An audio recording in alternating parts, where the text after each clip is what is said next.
నమస్కారం అండి. Happy morning to all. అపురూపమైనదమ్మ ఆడ జన్మ, ఆ జన్మకు పరిపూర్ణత ఇల్లాలమ్మ. ఇది మనందరికీ తెలుసు, సౌందర్య గారి హిట్ సాంగ్. ప్రతి ఒక్క అబ్బాయికి నా భార్య ఇలాగే ఉండాలి, ఇలాంటి సేవలు చేయాలి అని ఊహించుకున్నారు. అదేవిధంగా ఆడపిల్లలు ఏదో ఒక రాగం పిలిచింది అంటూ తమ పుట్టింటి జ్ఞాపకాలను గుర్తు చేసుకున్నారు. ఆవిడ అందం, వినయం, చురుకుతనం, నటన ఇదంతా కూడా ప్రతి ఒక్కరికి తల్లిదండ్రులు మా కూతురే అని, అత్తమామలు మా ఇంటి కోడలే అని అనిపించుకునేంత సహజంగా నటించారు. ఆవిడ జీవించారు నటించడం అనే కంటే. అంతటి మహోన్నతమైన వ్యక్తిత్వం ఆవిడది. కర్ణాటక రాష్ట్రంలో ముల్బాగ్లా జిల్లాలో జన్మించారు. చిన్నప్పుడు తండ్రి గారు సినిమా ఫీల్డ్లో ఉండడం వలన హాలిడేస్లలో బెంగళూరుకు వచ్చి షూటింగ్స్కి వెళ్ళినప్పుడు ఎవరో ఒక ప్రొడ్యూసర్ తినని చూసి నటించమ్మా అంటే హాలిడేస్లలో నటించిందంట. తర్వాత తను డాక్టర్ అవ్వాలని కోరికతో మెడిసిన్లోకి వెళ్ళిన విధి రాతను ఎవరు తప్పించలేరు కదా.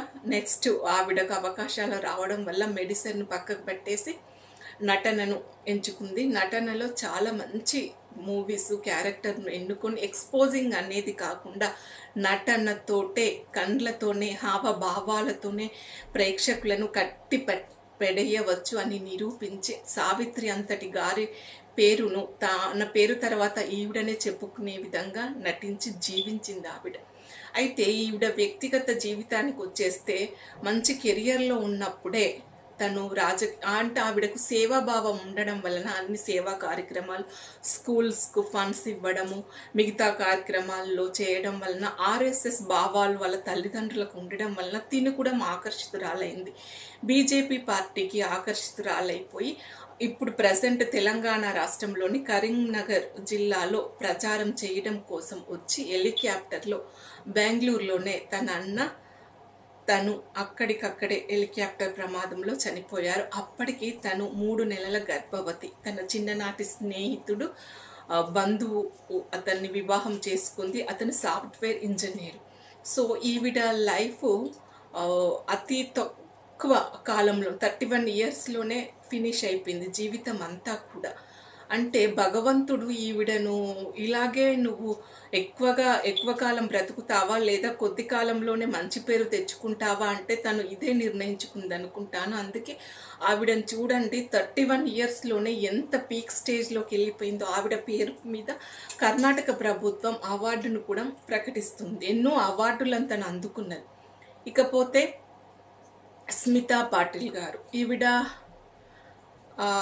Hindi film actor. ఈవిడ కూడా సౌందర్య లాగానే చాలా తక్కువ వయసులోనే వచ్చేసింది అందము. ఆవిడ నుదుట బొట్టు, చీర కట్టు, నటన, ఆర్ట్ మూవీస్లో నటించేది. తర్వాత కమర్షియల్గా కూడా ఎదిగింది. ప్రతిదీ తనకి ఇష్టమైనట్టుగానే నేర్చుకుంది. చదువుకోవడమైనా, మూవీస్కు రావడమైనా, ప్రతి భర్తను ఎన్నుకోవడమైనా ఇదంతా కూడా తల్లిదండ్రులు చెప్పింది కాకుండా తన సొంతంగా నిర్ణయాలు తీసుకుంది. అయితే ఈవిడకు ఎన్నో అవార్డులు వచ్చాయి. నేషనల్ బాంబే నగరం, మహారాష్ట్రలోని పూణే నగరంలో జన్మించింది ఈవిడ. అక్కడ తండ్రి రాజకీయ నాయకుడు, తల్లి సమాజ సేవకురాలు. వీళ్ళ ప్రభావం తనపైన చాలా ఎక్కువగా పడింది. సో సమాజం పైన చాలా హీరోయిన్ ఓరియంటెడ్, ఉమెన్స్కి ఎక్కువగా ప్రాధాన్యత ఉన్న పాత్రలను చేసేది. ఆమె ఉమెన్ వాయిస్ను వినిపించేది మూవీస్ ద్వారా. ఆవిడ అలాంటి క్యారెక్టర్లను ఎంచుకున్నది. చాలా చక్కటి మూవీస్, ప్రతి ఒక్కటి చూసినా కూడా ఒక్కొక్క దాంట్లో ఒక్కొక్కటి నేర్చుకోవచ్చు మనం. అంతటి సినిమాలో నటించింది.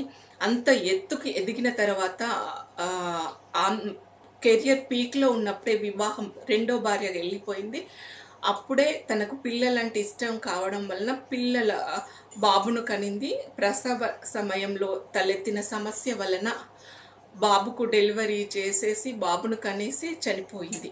ఈవిడ కూడా 31 ఇయర్స్లోనే. ఈవిడకి ఎన్నో అవార్డ్స్లు వచ్చాయి, స్టేట్స్లోనూ నేషనల్లోనూ. ఆవిడకు ప్రభుత్వాలు కూడా ఎన్నో అవార్డ్స్లు ఇచ్చారు. ఈవిడ జీవితాన్ని పరిశీలించినా కూడా ఈవిడకు నటన కంటే కూడా సమాజం పైన, స్త్రీల పైన చాలా మక్కువ, స్త్రీ ఐడెంటిటీ కోసం ఆవిడ పోరాటం చేసింది. అలాంటి మూవీస్నే నటించింది. ఇప్పుడు ఉంటే ఈవిడ ఎన్ని హీరోయిన్ ఓరియంటెడ్ మూవీస్లో నటించుండేదేమో. ఈవిడ కూడా భగవంతుని దగ్గర సౌందర్య గారి లాగే అడుక్కొని వచ్చేసిందేమో. నాకు ఎక్కువగా కాలం బ్రతకాల్సిన అవసరం లేదు, ఉన్నన్ని రోజులు నేను మంచి క్యారెక్టర్లు చేస్తూ ఉండాలి అంతే, అది నాకు చాలు అనుకున్నాను. ఇప్పటికీ వీళ్ళను మర్చిపోలేం. అదేవిధంగా డయానా ఇంటర్నేషనల్ లెవెల్లో. ఈవిడ వేల్స్ యువరాణి, లండన్లో జన్మించింది. తల్లిదండ్రులు చిన్నప్పుడు విడాకులు తీసుకోవడం వలన తండ్రి దగ్గర పెరిగింది. తర్వాత స్విట్జర్లాండ్లో చదివింది. తర్వాత లండన్కి వచ్చేసి పిల్లలంటే తనకి ఎక్కువగా ఇష్టం వల్ల చిన్న పిల్లలకి కిండర్ గార్డెన్లో స్కూల్ టీచర్గా జాయిన్ అయిపోయింది. ఈవిడకి ఎక్కువగా చదువు అవ్వలేదు. స్విమ్మింగ్, మ్యూజిక్ అంటే తనకు చాలా ఇష్టము, అందులో రాణించింది. ఇకపోతే ఈవిడ క్యారెక్టరు, ఈవిడ అందాన్ని చూసి చార్లెస్ గారు, యువరాజు గారు వివాహం చేసుకుంటానని ప్రపోజ్ చేశాడు. వీళ్ళిద్దరి మధ్య 13 years డిఫరెన్స్ ఉంటుంది. పెద్దల అంగీకారంతో వివాహం జరిపించారు. ఈవిడ ప్రపంచంలో ఇప్పటికీ మ్యారేజ్ ఈవిడది ఇంకా గొప్పగానే చెప్పుకుంటారు. అంత ఖర్చు పెట్టి ఈవిడ మ్యారేజ్ చేశారు. ఇకపోతే ఈవిడకు 2 అబ్బాయిలు పుట్టాక భర్తకు తనకి మధ్య ఏజ్ గ్యాప్ ఉండడం వలన, తనకి ఇదివరకే వివాహేతర సంబంధాలు ఉండడం వలన తిను తెలుసుకొని విడాకులు తీసుకుంది. ఈవిడకు సేవ చేయడం అంటే చాలా ఇష్టము. ఎయిడ్స్ రోగులపైన, క్షయ రోగులను, ఆ రోజుల్లోనే ఎయిడ్స్ రోగులను అంటరాని వాళ్ళుగా చూసే సమయంలో ఈవిడ ఒక యువరాణి అయి ఉండి కూడా వాళ్ళను ముట్టుకున్నది, హక్కున చేర్చుకొని తను ప్రచారం చేసింది. అందువలన మీడియా, ప్రపంచ ప్రజలు ఈవిడను ఎప్పుడూ కూడా ఎక్కడికి వెళ్తే అక్కడగా ఈవిడ చుట్టూ ఉండేవాళ్ళు. ఈవిడకి అంతటి పేరు వచ్చేసింది. ఈవిడను ప్రజల యువరాణిగా చెప్పుకుంటూ ఉంటారు ఇప్పటికి కూడా. ఈ ముగ్గురిని గమనించినప్పుడు వీళ్ళకు అందం ఉంది, చదువు ఉంది, క్యారెక్టర్ ఉంది, వినయం ఉంది, విధేయత ఉంది, డబ్బు ఉంది, అన్నీ ఉన్నా కూడా డయానా 36 yearsలో, సౌందర్య 31, తను 31, 31 సంవత్సరాల లోపట్లోనే ముగ్గురు కూడా తమ తనువును చాలించారు. అనేకన్నా వాళ్ళు ఈ ప్రపంచం పైన తమకంటూ ఒక గుర్తును నిలిపేసి వెళ్ళిపోయారని చెప్పవచ్చేమో. అంతటి మహోన్నతమైన వ్యక్తిత్వం ఈ ముగ్గురిది కూడా. సో మనం ఎప్పుడు ఎలా వెళ్ళిపోతామో మనకు తెలీదు. కాబట్టి జీవితంలో ప్రతి ఒక్క క్షణం లోపల కూడా మనందరము మన క్యారెక్టరు చాలా ఇంపార్టెంట్. దానిపైన కాన్సన్ట్రేషన్ చేయండి. మన క్యారెక్టర్ ఉన్నతంగా ఉన్నప్పుడు ఎప్పుడైనా కూడా మనల్ని గౌరవిస్తారు. సో ప్రతి ఒక్క ఆడవాళ్ళు, ఆడపిల్లలు చదువుకునే దశ నుండే తమ వ్యక్తిత్వంతో పాటుగా వినయ విధేయతలను అలవర్చుకొని ఉన్నతంగా ఎదగాలని కోరుకుంటూ మీ Manjula Tumma. Thank you so much. Have a nice day. Take care. Bye.